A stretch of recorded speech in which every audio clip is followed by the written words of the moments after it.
Today I will discuss module 5 of unit 4, alternating current electricity or AC. Before going ahead, we should discuss and we should have an idea of current electricity which we have done in previous module. This module will cover AC circuit, component in AC circuits, comparison of circuit component in AC circuit with that if used in DC circuit, reactance mathematically. We also discuss here pure R, pure L, pure C, that is resistance, inductance and capacitance, as well as we will discuss phasor representation, resistor. We also discuss here the phasor representation, numericals, etc. Our objective of this module are to discuss about alternating current circuit, to differentiate different component in AC circuit, to explain electrical circuit using pure resistor, inductor and capacitor, to know role of those element in AC and DC as well, to represent R, L and C geometrically. We also discuss and draw AC waves and its variation, explanation of formula and its relationship. We will also represent phasors and AC distribution in pure R, L and C, and we also practice some numerical and problem solving based on current and electricity. As we know, AC electricity allows for the use of resistor, capacitor and inductor within an electrical or electronic circuit. These devices can affect the way of alternating current passes through a circuit in a network. They are only effective with AC electricity. So, let us start with considering simple AC circuit that contain only one circuit element, say resistor, inductor or a capacitor is connected to a AC source. So, since we know that we have a circuit here AC source where resistance is connected in series. So, according to Kirchoff law, as we have done earlier, the second loop rule says sigma E is equal to 0, that is to the given purely resistive circuit we have V naught sin omega t minus I r is equal to 0, that is I is equal to V naught sin omega t divided by R, where I r is equal to V naught sin omega t. Here R is constant, which is resistance, that is V naught divided by R is equal to I naught. Here I naught is current amplitude or peak value. That is what Ohm's law, which for the resistor is applicable for the both AC and DC voltage. At any instant of time, Ohm's law is valid for such a circuit resistors which are in series or in parallel, or it may be grouped together into a single equivalent resistance, or in order to apply Ohm's law or analyzing in the circuit. Here we can see the phasor or the variation of I and V with respect to time. So, we have this time dependence of current and voltage across the resistor, where what we can see here the value of I and V just start from the 0 and it is with respect to time. The behavior of I r and V r can also be represented with the phasor diagram. The phasor is a rotating vector having the following properties, that is number 1, length, and the length correspond to the amplitude. Angular speed, the vector rotates counterclockwise with the angular speed omega. Projection, the projection of the vector along the vertical axis correspond to the value of alternating quantity at time t. So, here we can see from the graph what we have seen. It is evident that both V and I reaches to 0 or minimum and maximum. These values are at same time. Clearly, the voltage and the current are in phase with each other. That is, the average value of current over one period carries as, and it can be written as I r t, which is equal to 1 by t integral 0 to t I naught sin omega t is equal to I naught divided by t 0 to t sin 2 pi t divided by t dt, that will equal to 0. That is because of omega is equal to 2 pi by t, and which is f is equal to 1 by t. So, this average value vanishes because of sin omega t for a complete cycle of 1 by t 0 to t sin omega t dt is equal to 0. The fact that the average current is 0, however, does not mean that the average power consumed in is 0, and that is there is no dissipation of electrical energy. Thus, there is Joule heating and dissipation of electrical energy with an AC passes through a resistor.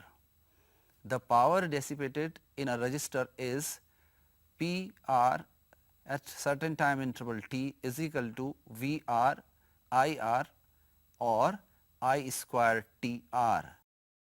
From the average over one period is obtained as power P a at time t is equal to I square r, that is equal to 1 by 2 I square r, which is equal to I square r, that is I V m, that is V square divided by r. Also the value of I square r t does not vanish. It means we can see here I square t 1 by t 0 to t I square t dt is equal to 1 upon t 0 to t I square sin square omega t dt is equal to I square 1 by t 0 to t sin square 2 pi by t dt, that is equal to 1 by 2 I square. From here we can define the root mean square current as, from here we can define the root mean square or RMS current as I RMS is equal to under root I square is equal to I divided by under root 2. Here we will show through the circuit diagram how current and voltage varies at a constant resistance. So, we have this is a battery, here we are showing through the diagram. Suppose I change the value of voltage. So, how this red button is showing how current and voltage are varying. Even we can see it through the graph. If I draw the graph, we can see here how current and voltage are varying at a constant resistance. Here we have a value how we calculated R as V upon I. Suppose we have a resistance of 470 ohm. So, at that point we have a value of current is here around, you can see the value we can calculate from this point, it is 20.6 milliampere, and at that time the voltage is around 9.67 volt. Now, we will discuss at the same time how the inductor behaves when the source of AC applied in the circuit. Say we have a AC source V is equal to V naught sin omega t, and we have an inductor L which is in series connected to the AC source. So, a purely inductive circuit as shown. The inductive circuit correspond to infinite capacitance C as infinity and 0 resistance, that means we do not have any resistance in the circuit. Applying the modified Kirchoff rule for inductor, we have Vt minus Vl is equal to Vt minus L di by dt is equal to 0. That is, this implies dIL divided by dt is equal to Vt divided by L, that is equal to Vl divided by L sin omega t. Here we have used the value of I is equal to I naught sin omega t, as we can say V L naught is equal to V naught, that is peak value of voltage. Integrating over the above equation, we can say that we have ILT is equal to integral of di, that is equal to V divided by L integral of sin omega t dt, that will equal to, if we integrate it, it will comes out V divided by omega L cos omega t, since we know integral of sin omega t dt is cos omega t, that is equal to V divided by omega L sin omega t minus pi by 2.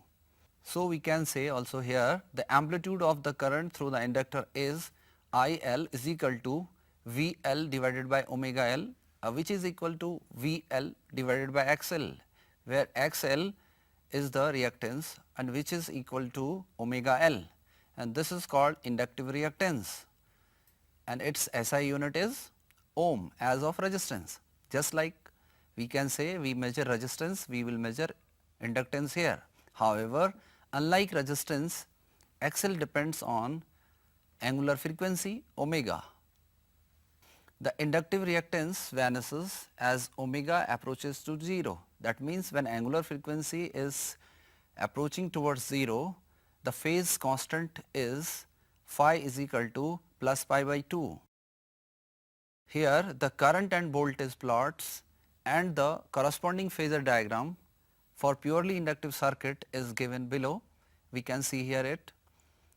The variation of voltage and current, when there is inductor in the circuit, there is a phase difference, means there is a phase difference of pi by 2 between voltage and current, that is the phase is of plus 90 degree. That means the time dependence of IL and Vt across the inductor shows phasor diagram for the inductive circuit is showing that the variation of voltage and current, that is current lags voltage by pi by 2 in purely inductive circuit. So, we can say that the inductor when used in a circuit, when it is connected to a source of AC, it shows that current and voltage has the phase difference of pi by 2. Now, we will discuss, suppose an capacitor is connected to AC voltage or AC source. So, how it looks like, you see this diagram.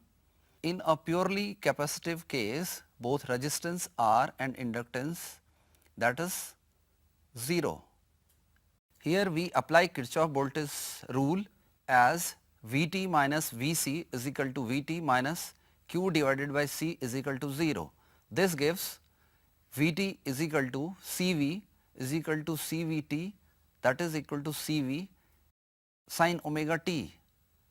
Why we using here that peak voltage and induced voltage as V is equal to V naught sin omega t. So, we will write it as Cv sin omega t, where Vc is equal to peak voltage. On the other hand, we can say the current is Ic is equal to dq by dt is equal to omega Cv cos omega t, that is omega Cv sin omega t plus pi by 2. The above equation indicate that the maximum value of current is Ic is equal to omega Cv, that is equal to V divided by Xc, where Xc is equal to 1 by omega C, which is called capacitance reactance. It is also have the same unit as resistance has, it is measured in ohm, that is the effective resistance for a purely capacitive circuit.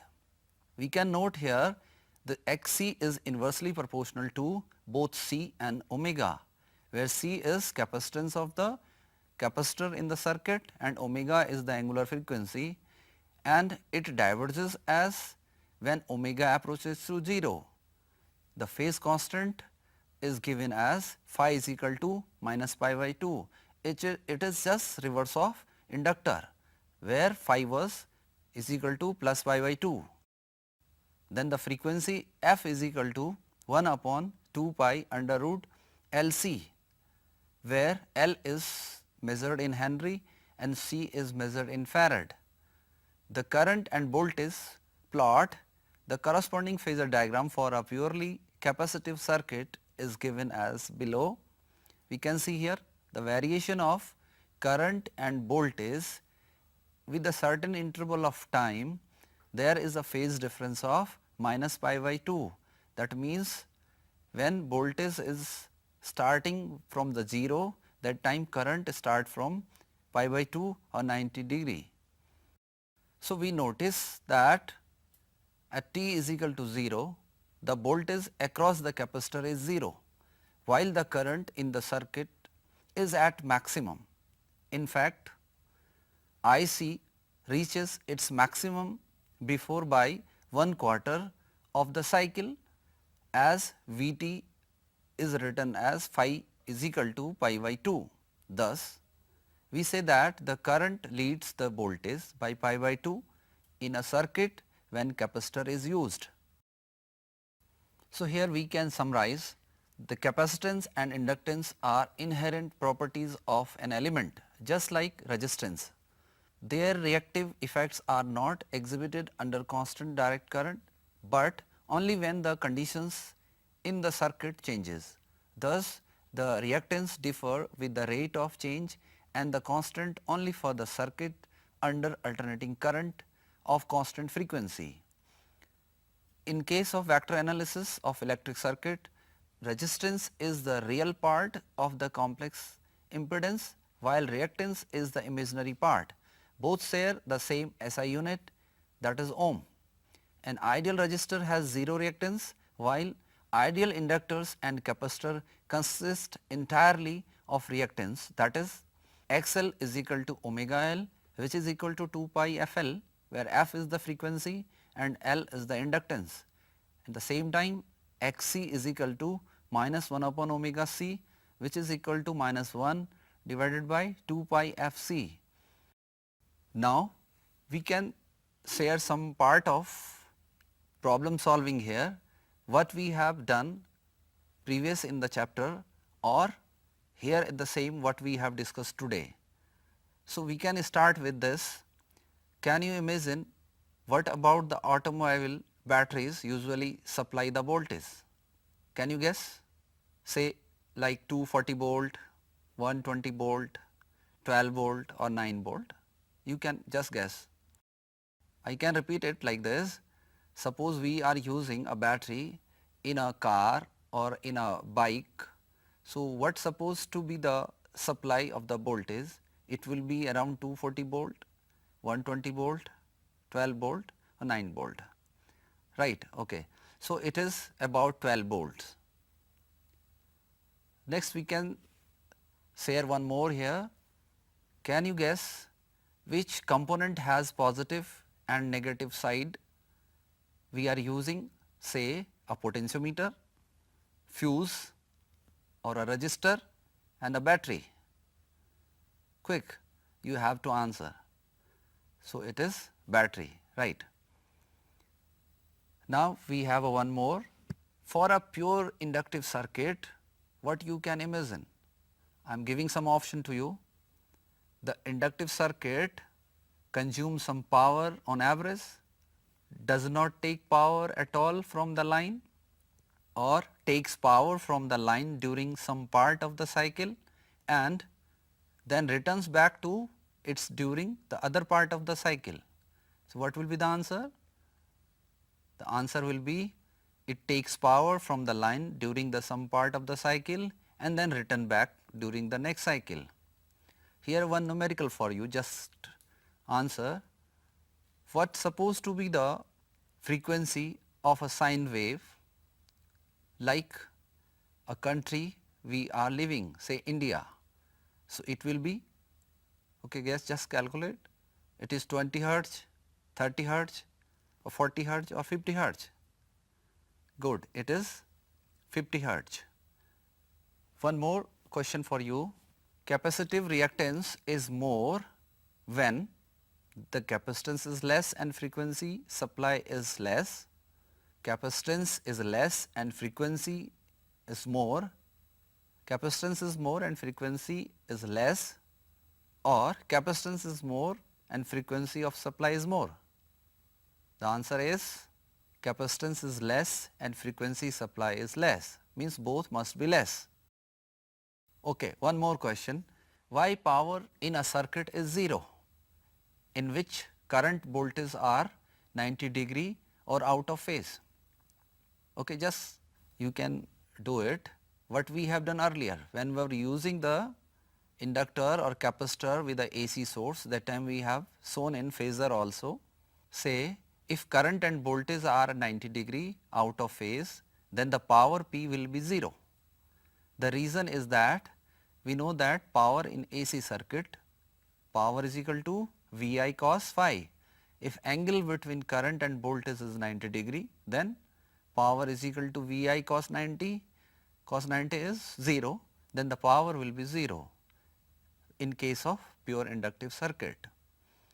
One more question for you, why power is 0 in case of pure capacitive circuit? Since we know that in a pure capacitive circuit, current leading by 90 degree from the voltage, or in other words we can say voltage is lagging 90 degree from the current, or the phase difference between current and voltage is 90 degree. So, if current and voltage are at 90 degree out of phase, then the power will be 0. That is, the reason is heat, means heat is produced. We know that power in AC circuit as P is equal to Vi cos phi, we will put the value of phi here 90 degree, then power is Vi cos 90, again the same thing will happen, cos 90 is 0. So, if you put cos phi 90 is 0, then the power will be 0. The same thing will happen in pure capacitive circuit. So, in brief, what we have learned today, we have done AC circuits, component in AC circuit, comparison of circuit component in different circuit, reactance mathematically we calculated, we have done what will happen when we will use pure resistor, pure inductor, pure capacitor in AC source. We also done phasor representation, graph for each. So, we have finished this module, and in next module we will discuss about the R, C, L, and we will combine them like RC, LC when the circuit connected to the AC source.